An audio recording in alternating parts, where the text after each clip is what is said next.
it's time to live right. It's just that simple. We see the Me Too movement gaining ground.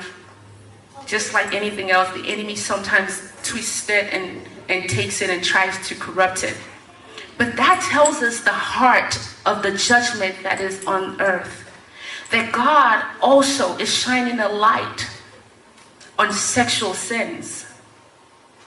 We hear about Epstein and R. Kelly's and a lot of other big people, and we see more of the headlines in the news.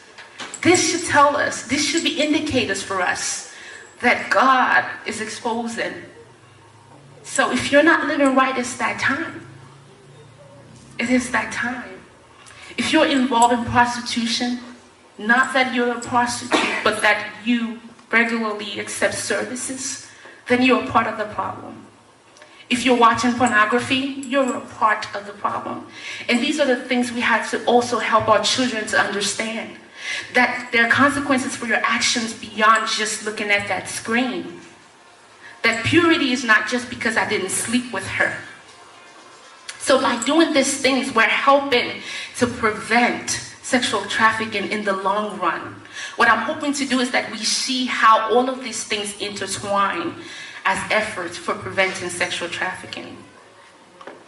And really back to just the season and the time that we're in.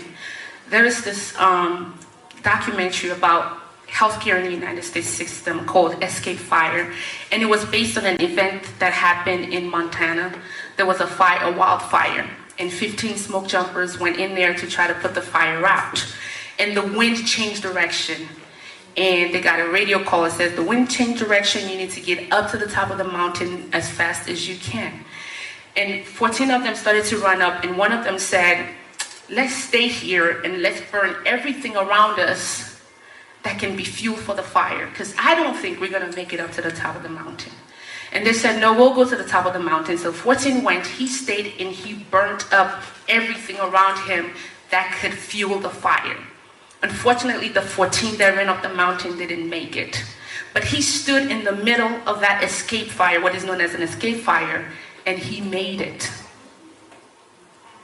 You see, the Lord said to Zechariah, he says, Jerusalem will be a city without wall. My wall of fire will be around it, and my glory will be within it. When we don't burn up the things in our lives, when the fire comes, then the fire does not discriminate.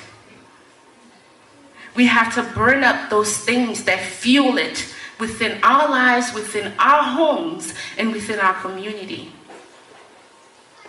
Even with the businesses that we patronize, we just cannot turn a blind eye and just act like we don't know that these things are happening. Yes, you like massages, that is really cute, but there are lives that have been broken just for that massage. And then for the eye, I says intimacy.